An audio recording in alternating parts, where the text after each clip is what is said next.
Hello guys. एक दिन हम लोग देखे थे 8 धर्म का वर्णन किए थे। उन्हीं 8 धर्म में से एक धर्म सिख धर्म है, जिसके सिख धर्म में कुल 10 गुरु हुए हैं। यानी सिख धर्म की शुरुआत गुरु नानक देव जी ने किया था।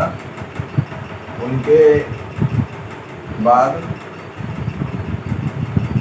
9 और गुरु हुए हैं, और उसके बाद अंतिम गुरु सिखों के 10वें और अंतिम गुरु थे गुरु गोविंद सिंह। उनके बाद सिख धर्म की में गुरुओं की परंपरा, यानी मानव रूप में सिखों के अंतिम गुरु गुरु गोविंद सिंह थे। उसके बाद सिखों का जो धार्मिक ग्रंथ है गुरु ग्रंथ साहब, या जिसे आदि ग्रंथ भी बोलते हैं, यानी उन्हीं धर्म ग्रंथ को सिखों के गुरु रूप में नामित किया गया है, यानी उसी को प्रोजेक्ट किया गया है। यानी अब गुरु का स्थान ग्रंथ के रूप में है। पहले मानव रूप में उनका गुरु का उपाधि प्राप्त होता था। तो जितने भी धर्म हैं, सभी धर्म हमें पंखा बंद हो, जितने भी धर्म हैं सभी धर्म हमें मानव प्रेम, एकता, भाईचारा और सौहार्द का संदेश देते हैं। लेकिन ये जो गुरु सतगुरु साहब जो थे, इन्होंने समय समय पर अपने धर्म में जितने भी रूढ़िवादिता थे उनको खत्म किया है, और जितने भी मानव के जीवन को शिखर तक ले जाने का जो सिद्धांत है, उन सिद्धांत को प्रतिपादित किया है। यानी सतत मूल्यांकन के द्वारा हम कह सकते हैं कि आज के समय में ये सिख धर्म जो है वो सभी धर्मों में सर्वोपरि है। अन्य धर्मों में एक जाति से दूसरे जाति में शादी करने पर बंधन है, मनाही है, समाज स्वीकार नहीं करता है, लेकिन इसमें उन सारी खामियों को दूर किया गया है। कोई भी किसी से शादी कर सकता है। सती प्रथा का अंत इस धर्म में हमारे गुरु अमरदास जी थे, उन्होंने किया। पर्दा प्रथा का अंत किया। इस्लाम धर्म में अभी भी पर्दा प्रथा पर जोर दिया जा रहा है।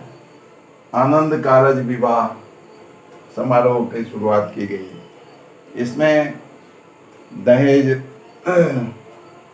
पर एकदम पूर्ण पाबंदी है। विवाह का खर्चा दोनों पक्ष बराबर रूप से उठाते हैं, और गुरुद्वारा में एक सादे समारोह में दिन के उजाले में ही शादी हो जाता है। कभी मतलब किसी भी दिन आप शादी कर सकते हैं। उसके लिए ना पंडित को बुलाना है, ना ज्योतिष को बुलाना है। यानी सभी दिन एक समान है, चाहे वह मंगल हो, शनि हो, या कोई और दिन हो। तो इन सारे नियमों के कारण हम कह सकते हैं कि ये सिखों के जो धर्म है पर्सनल मेरे लिए प्रथम स्थान में रखते हैं। वैसे तो अनेक मत के लोग हैं, सबका अपना अपना मत है, सबका अपना अपना सोच है, लेकिन मेरे अपनी सोच से इस धर्म को सर्वोपरि मानता हूँ। तो आइए सिखों के सभी 10 गुरुओं का परिचय हम बारी बारी से लेते हैं। तो सिखों के पहले गुरु थे गुरु नानक देव। उनका जन्म हुआ था 1469 ईस्वी में और उनकी मृत्यु हुई थी 1539 ईस्वी में। और ये गुरु नानक देव सिख धर्म के संस्थापक थे, यानी फाउंडर थे उसके। और वो इतने दयालु थे, बचपन से ही उनमें दया की भावना कूट कूट के भरी हुई थी। एक बार पिताजी उसे बाजार से कोई सामान लाने के लिए पैसा दिए, उन्होंने उन सारे पैसों को गरीब गुरबों को भोजन कराने में खर्च कर दिया और खाली हाथ लौट के आ गए। उनके द्वार पर अगर कोई भिखारी आ जाता था तो जो घर में रहता था वो उठा के वो दे देते थे। वो नहीं देखते थे ये कीमती है ये कम दाम का है, तो इसके लिए उनको घर में बंद करके रखा था जो कहीं कुछ दे नहीं दे। तो भी वो मानव प्रेम से इतने ओतप्रोत थे, खिड़की से कुछ फेंक देते थे जब ये उनके कान में भिखारी की आवाज़ या याचक की आवाज़ आती थी खिड़की से। ऐसे मानव प्रेमी थे हमारे गुरु नानक देव, और उन्हीं के संस्कार का फलाफल है जो जितने भी गुरु हुए सब अपने अपने शासन काल में मानव प्रेम की अलख जगाते थे। गुरु नानक देव के बाद सिखों के दूसरे गुरु थे गुरु अंगद देव। गुरु अंगद देव का जन्म हुआ था 1504 ईस्वी में और उनकी मृत्यु हुई 1552 ईस्वी में। उन्होंने ही गुरुमुखी लिपि का आविष्कार किया था, यानी पंजाबी भाषा जो है वह गुरुमुखी लिपि में लिखी जाती है। जैसे हिंदी भाषा जो है वह देवनागरी लिपि में लिखा जाता है, इंग्लिश जो है वह रोमन लिपि में लिखा जाता है, उसी तरह पंजाबी भाषा जो है वह गुरुमुखी लिपि में लिखा जाता है, जिसके आविष्कारक थे सिखों के दूसरे गुरु अंगद देव जी।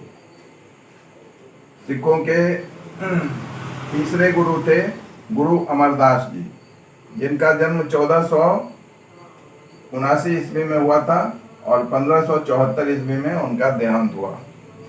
वो सती प्रथा और पर्दा प्रथा को खत्म किए थे और आनंद कारज विवाह समारोह की शुरुआत किए थे। एक ऐसा विवाह समारोह जिसमें ज्योतिषी पंडा पुजारी का कोई स्थान नहीं था। केवल जब भी चाहिए दोनों पक्ष यानी वर पक्ष और वधू पक्ष सहमति से गुरुद्वारा में जाके शादी कर सकते थे एक सादे समारोह में, और दिन के उजाले में। ये नहीं जो इसके लिए रात में, जैसे हिंदू में रात में शादी होती है, ऐसा नहीं, दिन के उजाले में ही 12 बजे तक सारा काम खत्म और लंगर का आयोजन होता है। उसमें किसी भी धर्म के लोग अपने सर को कपड़े से ढक के बैठ के लंगर का प्रसाद ले सकते हैं।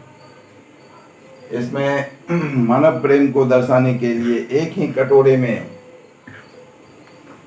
प्रसाद का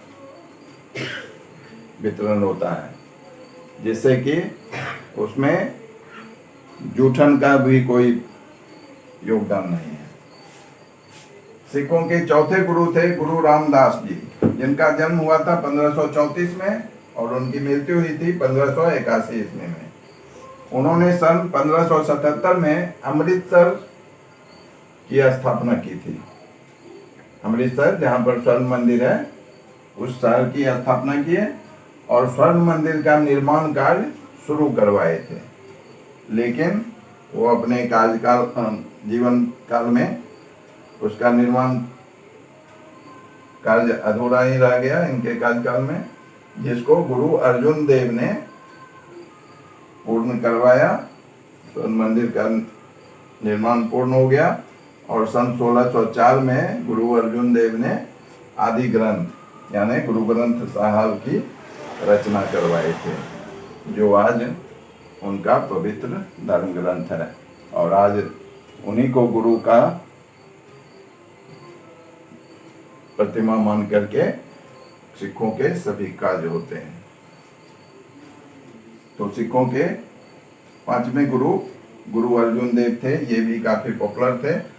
1563 ईस्वी में इनका जन्म हुआ था और 1606 ईस्वी में इनकी मृत्यु हुई। ये 1604 में गुरु ग्रंथ साहब की रचना करवाए और स्वर्ण मंदिर का निर्माण कार्य पूर्ण करवाए।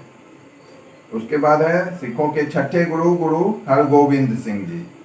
इनका जन्म 1594 में हुआ और मृत्यु 1644 ईस्वी में। इन्होंने सैनिक संत के रूप में सिखों को बदला एवं अकाल तख्त की स्थापना किए थे।